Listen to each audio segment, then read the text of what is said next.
प्रीतिकथामध्ये आपले स्वागत आहे. कॉलेजचा पहिलाच दिवस.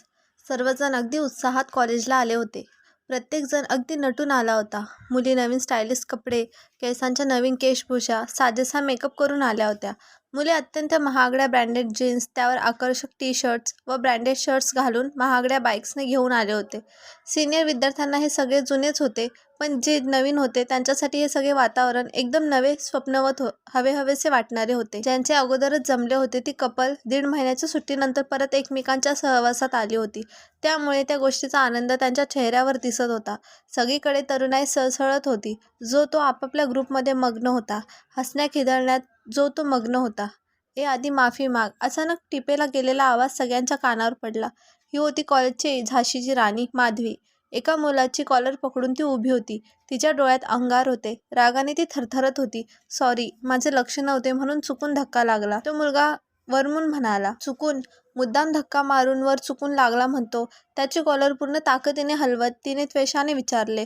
हे बघ, तुझा काही गैरसमज झाला आहे. चुकून धक्का लागला आणि त्यासाठी मी सॉरी पण म्हणालो आहे. सॉरी म्हणालं म्हणजे सगळे संपले का? माधवी अजून पण रागात होती. तिच्यासोबत असलेल्या मैत्रिणी तिला खेचत त्याला सोडवण्यासाठी सांगत होत्या, पण ती त्याला अशीच जाऊ देणार नव्हती. आता पुढे काय होईल याचीच चिंता सगळ्यांच्या चेहऱ्यावर होती. काय चालले आहे? अचानक महेशने तेथे येत विचारले. त्याला बघताच माधवीने त्या मुलाची कॉलर सोडली. एका नजरेत महेशने सगळे ओळखले. पहिल्याच दिवशी झाली का तुझी सुरुवात? थंड नजरेने माधवीला बघत महेशने विचारण केली. पण भाई, यानेच आधी धक्का मारला म्हणून. माधवीने बोलण्याचा प्रयत्न केला, पण तिला पुढे बोलू न देता महेश पुढे बोलू लागला. हा 2nd इयरचा मुलगा आहे. त्यामुळे तुझ्याबद्दल त्याला सगळे माहीत असताना हा मुद्दाम तुला धक्का मारेल असे तुला वाटते का? त्यावर ती काही बोलली नाही. महेशने त्या मुलाला जायची खूण केली. पण भाई, अजिबात काही बोलू नकोस. जा आता आपल्या क्लासला जा, महेश कठोर स्वरात म्हणाला आणि वळून चालू लागला. पुन्हा सगळे सुरळीत झालेले बघून तिच्याबरोबर असलेल्या मैत्रिणींनी सुटकेचा श्वास घेतला. नशीब तुझा भाई वेळेवर आला, नाहीतर आज काय त्या मुलाचे खरं नव्हतं, वर्षा हसत म्हणाली. नको, त्यावेळी बरोबर हजर होतो, माधवी म्हणाली. महेश माधवीचा मोठा भाऊ होता आणि कॉलेजला 3rd इयरला शिकत होता. हुशार, सगळ्यांनी मिळून मिसळून राहणे, त्यामुळे कॉलेजमध्ये त्याच्या शब्दाला किंमत होती. या उलट माधवी अभ्यासात जेमतेम असलेली, सारखी सगळ्यांची भांडणारी, कोणाशीही कुठेही 2 हात करायला तयार असणारी माधवी म्हणजे डोक्याला ताप होती. त्यामुळे कॉलेजमध्ये तिला झाशीची राणी म्हणूनच ओळखले जात होते. पण महेश पुढे तिचे काही चालत नव्हते. एकतर त्याच्यावर तिचे खूप प्रेम होते आणि दुसरे म्हणजे त्याने ही गोष्ट घरी सांगितली तर आई बाबा तिला चांगलेच रागावले असते. त्याने कितीतरी वेळा तिला प्रेमाने रागाने समजावून सांगितले, पण तिच्या वागणुकीत फरक पडत नव्हता. एका वर्ष सोडली तर तिचे फारसे कोणाशी जमत नसे. वर्षा तिची एकदम खास मैत्रीण. दोघी नेहमी सोबतच असायच्या. चल आपण आपल्या जागेवर बसूया. आज पहिलाच दिवस, त्यामुळे काही लेक्चर होईल असे वाटत नाही, माधवी वर्षाला म्हणाली. चल. वर्षा तिच्याबरोबर चालू लागली. कॉलेज कॅम्पसमध्ये गार्डनमध्ये काहीशी उंचावर असलेली बेंच त्यांच्या आवडती जागा. तिथून सगळा कॉलेज कॅम्पसमधील परिसर स्पष्ट दिसायचा. दोघी बेंच जवळ आल्या तशा त्यांना बघून बेंचवरील बसलेली एक जोडी तिथून उठली. ही जागा तिच्या आवडीची आहे हे एव्हाना सगळ्या कॉलेजला माहीत झाले होते. एका नापसंतीची छटा माधवीच्या चेहऱ्यावर उमटली. तिला असे एकमेकांमध्ये गुंतून जाणे वगैरे सगळे झूट वाटत होते. अर्ध्यापेक्षा जास्त जोड्या आयुष्यात पुन्हा एक दुसऱ्याचे तोंड बघणार नव्हत्या. याला प्रेम म्हणायचे का? तिला कायम हा प्रश्न पडायचा. वर्षभराच्या काळात तिला कोणी कधी प्रपोज केले नव्हते. कदाचित तिची डॅशिंग पर्सनॅलिटीच त्यासाठी कारणीभूत असावी की आजपर्यंत कोणी मुलगा तिच्या नादाला लागला नव्हता. पण जर आपल्याला कोणी प्रपोज केले तर आपल्यावर जीवापाड प्रेम करणारा असावा, उगाच दिखावा नको, असे तिला वाटायचे. दोघी शांतपणे बसून कॉलेजमधील गमती जमती बघत बराच वेळ तिथे बसल्या होत्या. अचानक एका मुलाने माधवीचे लक्ष वेधून घेतले. तो दिसायला स्मार्ट होता. चांगली 6 फुटाच्या आत बाहेर उंची, गोरापान वर्ण, कुरळे केस आणि त्याला शोभेल असे कमावलेले शरीराचे शेप्स बघून माधवी त्याचंच निरीक्षण करत होती. तो नवीनच कॉलेजला आला होता. त्याचा नवखेपणा त्याच्या हालचालीतून जाणवत होता. नवीन ॲडमिशन दिसत होते. तो काहीसा गोंधळत दिसत होता. बहुतेक त्याला त्याचा क्लास सापडत नसावा. विचारपूस करता करता तो नेमका राहुलच्या ग्रुपकडे निघाला. आता पुढे काय हे तिला वेगळे सांगायची गरज नव्हती. राहुल हा कॉलेजमधील सगळ्यात वाया गेलेला मुलगा होता. नवीन आलेल्या मुलांची रॅगिंग करणे हा त्याचा आवडीचा खेळ. तिला हे सगळे माहीत असल्यामुळे ती ताडकन उठली. काय ग, काय झाले? काही नाही, चल. कुठे? वर्षाला काही कळत नव्हते. अचानक तिला काय झाले, पण काही न बोलता ती माधवीबरोबर निघाली. मला जरा 1st इयर सायन्सचा क्लास कुठे सांगाल का प्लीज? तो नवीन मुलगा सरळ जाऊन राहुलला भिडला. हो हो, सायन्स म्हणजे चांगला हुशार आहेस म्हणायचे, राहुलने कुस्तीनं हसत विचारले. आहे बरा, तो पण तिकडे दुर्लक्ष करत म्हणाला. बरा म्हणजे मग काय, वैशिल्याने ॲडमिशन मिळवली की काय? नाही, माझ्या जीवावर ॲडमिशन मिळवली. आता जरा मला क्लास कुठे आहे ते सांगाल का? क्लास ना, सांगतो हा, राहुल म्हणाला. पण त्याच्या डोळ्यातील लबाड भाव काही वेगळेच सांगत होते. आणि त्याचवेळी माधवी त्या मुलाच्या मागे येऊन उभी राहिली आणि तिला बघून राहुलची हवा निघाली. तिच्याबद्दलच त्याचा अनुभव खूप वाईट होता. सुरुवातीला जेव्हा ती कॉलेजला आली होती तेव्हा तिची रॅगिंग करायला गेलेल्या राहुलचा तिने असा काही पाणउतारा केला होता की अजून पण ते आठवले तरी राहुलच्या अंगावर काटे यायचा. आता पण तिला त्याच्या मागेच उभी बघून त्याला एक झटका बसला. मला एक काम आठवले. अरे तुम्ही याला जरा याचा क्लास सांगा, मी पटकन जाऊन आलो. असे म्हणून आपल्या बरोबरच्या मुलांना सांगून राहुल पटकन तिथून सटकला. कोणता क्लास, काय हवंय? अतिशय गोड आवाजात माधवीने त्याला विचारले. तिचा तो मधाळ आवाज, चेहऱ्यावरील हसरा भाव बघून वर्षा तर माधवीचे हे नवीन रूप बघतच राहिली. उत्तरादाखल त्या मुलाने आपले आर्य कार्ड तिच्याकडे समोर ठेवले. शशांक मराठे. तिने पटकन नाव वाचून घेतले. चला, त्याचे नाव तर कळले. ती मनातल्या मनात खुश झाली. असे कर, सरळ गेलास की समोर जिना लागेल. पहिल्या माळ्यावर डावीकडे 3रा क्लास, ती म्हणाली. थँक्स, माय प्लेजर. माझे नाव माधवी आहे. माधवीने त्याच्यासमोर हात धरत म्हटले. हो, माय सेल्फ शशांक. तिचा हात आपल्या हातात घेत शशांकने तिला शेक हँड्स केले. त्याच्या हातात हात असताना माधवीला अगदी भारीच वाटले. त्याची ती काहीशी उबदार, काहीशी कठोर हाताची पकड तिच्या मनाला स्पर्शून गेली. त्याचा असा स्पर्श तिला हवा हवासा वाटू लागला. पहिल्या भेटीतच त्याने तिच्यावर गारुड केले होते हे मात्र नक्की. तिचा निरोप घेऊन जाताना शशांकने दिलेली किलिंग स्माईल माधवीला घायाळ करून गेली. आता ती रोज त्याला पाहायलाच कॉलेजला यायला लागली. रोज त्याला कॉलेजमध्ये बघून तिला खूप समाधान वाटायचे. आणि ज्या दिवशी तो तिला दिसला नाही तिची चिडचिड व्हायची. अधेमध्ये दोघांची कॉलेजमध्ये भेट व्हायची, पण त्यावेळी ओळखीची कोणतीही खूण शशांकच्या चेहऱ्यावर उमटायची नाही. हे बघून ती चकित झाली. शेवटी ह्या गोष्टीचा सोक्षमोक्ष लावायचा हे ठरवून ती आज शेवटी कॉलेजला आली. थोडा वेळ शोधाशोध केल्यावर तिला तो सापडला. हाय, ती त्याच जवळ जात म्हणाली. हाय. अनोळखी नजरेने बघत त्याने प्रत्युत्तर दिले. मला ओळखले नाहीस का? नाही. तो भाबडेपणे बोलू लागला आणि तिच्या कपाळावर आट्या पडल्या. असा काय हा? तिच्यासारख्या सुंदर तारुण्याने मदमस्त तरुणीला ओळखत नाही म्हणजे काय? अरे त्या दिवशी नाही का मी तुला क्लास सांगितला होता, पहिल्या दिवशी? ती आठवण करून देत म्हणाली. अरे हो, सॉरी हा. मी त्यावेळी तुमच्याकडे फारसे लक्षच दिले नाही. मी जरा घाईतच होतो ना. आणि नंतर मला ते लक्षातच राहिले नाही. त्याच्या अशा बोलण्याने तिचा चेहरा पडला. जो धड तिच्याकडे बघायला तयार नाही त्याच्याकडून प्रेमाची अपेक्षा कशी करू शकत होती? ती आपल्याच विचारात शांत उभी राहिली. काही काम होते का माझ्याजवळ? नाही, सहजच आले होते. म्हटले आणखीन काय अडचण तर नाही? नाही, आता आणखीन क्लासही अडचण नाही. नाही, आता आणखीन कसलीही अडचण नाही. बरं, असे बोलून ती वळली. त्याच्याशी अजून काही वेळ बोलावे असे तिच्या मनात होते, पण त्याचा तो थंड प्रतिसाद बघून ती परत फिरली. आलीस त्याला भेटून? वर्षाने विचारले. कोणाला? तुझ्या पिल्लूला, हसत वर्षाने म्हटले. त्याबरोबर माधवी भडकली आणि तिने एक धपाटा तिच्या पाठीत मांडला. आई ग मूर्ख, लागले ना. आपली पाठ चोळत वर्षा डाफरली. मग तुला कोणी आगाऊपणा करायला सांगितले होते? तू त्याच्यावर खूप प्रेम करतेस हे मला काय सांगायची गरज नाही. ते तुझ्या डोळ्यातून, हावभावातून दिसतेच आहे.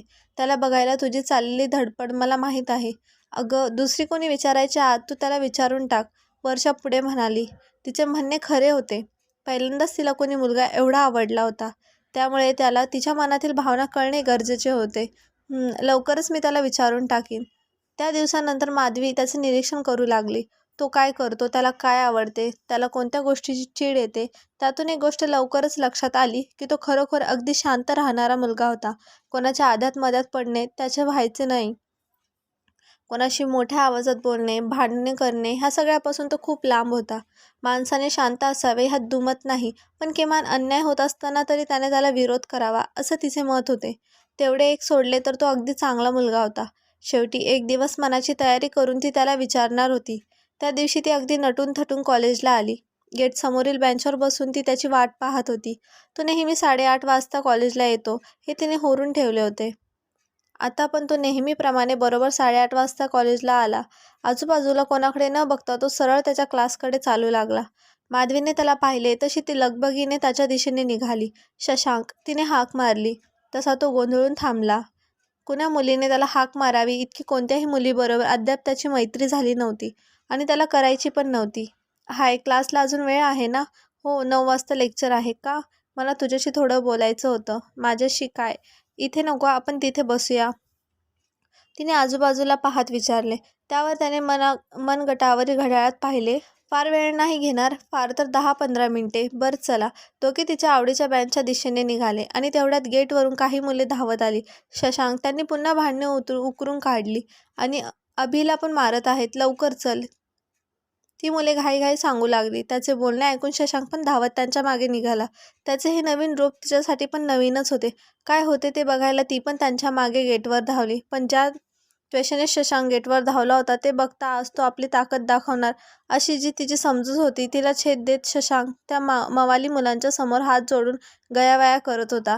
जाऊ दे ना भाऊ, आता झाली ना चूक, सॉरी पण म्हणून झाले, आता कशाला विषय वाढवत आहेस? शशांक त्या सगळ्यांना समजावत होता. तिला ते बघून इतका राग आला. एवढी छान मस्त कमावलेली बॉडी काय चाटायची आहे? जर तिचा कुठे उपयोगच करायला नसेल तर कशाला हे लोक जिम लावतात? तिच्या मनात असंख्य विचार आले. थोड्या वेळाने सगळे शांत झाले. तशी मुले कॉलेजला निघाली. ह्या सगळ्या गडबडीत त्याचा पिरियड चुकला होता. बोला, काय म्हणायचे होते? तो परत तिच्याकडे वळला. सांगते, आणि प्लीज मला अहो जाऊन करू नकोस ना, मला ते आवडत नाही. एखाद्या काकूबाईसारखं फील येतो. बरं, तो गालातल्या गालात हसत म्हणाला. दोघे हळूहळू चालत बेंचवर जाऊन बसले. शशांक, आय लव्ह यू, आपली सगळी हिंमत गोळा करून तिने म्हटले. पण त्यापेक्षा एखाद्याला मारायला सांगितले असते तर ते सोपे असते तिला वाटायला लागले होते. काय? शशांक दचकला आणि नंतर खो खो हसू लागला. त्याच्या तशा वागण्याने तिचा पारा आणखीन तापायला गेला. त्यात हसण्यासारखे काय आहे? तिने रागानेच विचारले. हसू नको तर काय करू? मला धड ओळखत नाहीस, माझ्याबद्दल काही माहीत नसताना माझ्यावर प्रेम करूनच कसे शकते? हा, बघता प्रेम होऊ शकत नाही. मग तर तुझ्यापासून लांबच राहिले पाहिजे. माझ्यापेक्षा सुंदर तर आमिर खान पण आहे. मग त्याला बघितलेस तर त्याच्या पण प्रेमात पडशील? तो अगदी शांत आवाजात म्हणाला. असे तुला वाटते? वाटत तेही तू बोलतेस. बघता प्रेम वगैरे सगळे झूट आहे. अर्ध्यापेक्षा जास्त लोकांचे रिलेशन 6 महिन्यापेक्षा जास्त टिकणार नाहीत. त्यामुळे प्रेमाबद्दल मला नको सांगू, आणि मी ते शिकायला आलोय. त्यामुळे ह्या अशा फालतू गोष्टीकडे लक्ष द्यायला मला अजिबात वेळ नाही. आणि तू पण तुझ्या अभ्यासाकडे लक्ष दे, तेच तुझ्यासाठी उत्तम आहे. थोडा विचार करून बघ ना, तिच्या स्वरात आर्जव म्हणाला. मी एकदा ठरवले की पुन्हा पुन्हा त्यावर विचार करत बसत नाही. त्यामुळे ह्यापुढे हा विषय माझ्यासमोर काढायचा नाही. त्याने तिला सक्त बजावले. ती आतून कमालीची तुटून गेली. कोणत्याही क्षणी आपल्या डोळ्यातून अश्रूचा महापूर येईल अशी तिला भीती वाटत होती. पण तो बाजूला असताना रडणे तिला कमीपणाच वाटत होते. म्हणून ती कशीबशी आपले अश्रू दाबून बसली होती. मी येतो, माझे दुसरे लेक्चर आहे, असे म्हणून तिच्या परवानगीची वाट न पाहता तो निघून गेला. आणि इथे तिने अश्रू न वाट मोकळी करून दिली. बराच वेळ अश्रू गाळल्यावर तिला जरा बरे वाटले. त्याने दिलेला नकार मात्र तिला आता कुठेतरी खोल जाऊन भिडला होता. वर्षा तिची समजूत काढत होती. तिनेच तिला सांगितले. कदाचित तिची ॲग्री वुमन ही प्रतिमा बघूनच त्यांनी नकार दिला असावा. नाहीतर दिसायला किंवा इतर कोणत्याही दृष्टीने माधवी 4 चौघीत उठून दिसणारी होती. मग असे का व्हावे? त्या दिवसापासून माधवी एकदम बदलली. नेहमी कोणालाही भिडणारी माधवी एकदम शांत शांत आणि अबोल झाली. आपल्या विचारात कायम मग्न असायची. जेवणावर लक्ष नाही की अभ्यासावर लक्ष नाही. तिची अशी अस्वस्थता लवकरच घरच्यांच्या लक्षात आली. पण त्या मागचे कारण काय असावे हे मात्र कोणालाही माहीत नव्हते. हळूहळू दिवस जाऊ लागले. माधवी हळूहळू आपल्या पूर्वपदावर येईल अशी जी आशा वर्षाला होती ती पण फोल ठरली. तिच्या स्वभावात कणभरही एक फरक पडला नाही. आधी हसणारी खिदळणारी माधवी आता एकदम शांत शांत झाली होती. तिची अवस्था बघून वर्षाला शशांकचा खूप राग येत होता. त्याच्या नकारामुळेच सगळे घडले. त्यामुळे ती शशांकशी फुटकून वागे. आता तर महेश आणि शशांकच्या मध्ये छान मैत्री झाली होती.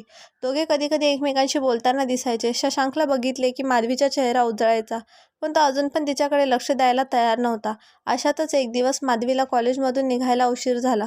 कॉलेजमध्ये ॲन्युअल डे असल्यामुळे खूप तयारी करायची होती. ते सगळे करण्यात खूपच उशीर झाला. काळोख पडायला सुरुवात झाली होती. तिच्या कॉलेजजवळून बस मिळणार नाही याची खात्री असल्यामुळे ती पायी पुढे निघाली. पुढील स्टॉपवरून तिला बस मिळू शकत होती. आपल्या नादातच ती मान खाली घालून चालत होती. कॉलेजच्या पुढे काही मवाली मुले बाईकवर कुचरायचे करत बसले होते. माधवीला एकटी बघून त्यांना आणखीन जोर आला. ते तिला मुद्दाम छेडू लागले. अशा गोष्टीचा माधवीला अगोदरच खूप राग यायचा. त्यामुळे तिने मागचा पुढचा विचार न करता त्यांच्यातील एकाच्या सरळ कानाखाली लावून दिली. पण ती हे विसरली की ही कॉलेजमधली मुले नाहीत, मवाली आहेत. तिच्या कानाखाली मारण्याने ते सगळे भडकले. त्यांनी पटापट बाईकवरून उड्या मारल्या आणि तिला घेरले. एकाने पुढे येत तिचा हात धरला. जाम माज आलाय ना तुला, आज तुझ्या सगळा माज उतरवतो. त्याने तिला घट्ट पकडत काहीशा आड बाजूला ओढायला सुरुवात केली. आज आपल्यावर खूप गंभीर प्रसंग ओढावला आहे याची तिला जाणीव झाली. ती सर्व शक्तीनिशी हातपाय जोडू लागली, पण त्याच्या शक्तीसमोर तिचे काहीच चालत नव्हते. तिने आजूबाजूला मदतीसाठी पाहिले, पण आतापर्यंत रस्त्यावर शुकशुकाट पसरला होता. आसपास कुणी नव्हते. आज काही आपले खरे नाही असाच विचार तिच्या मनात आला. पुढील भाग लवकरच येईल.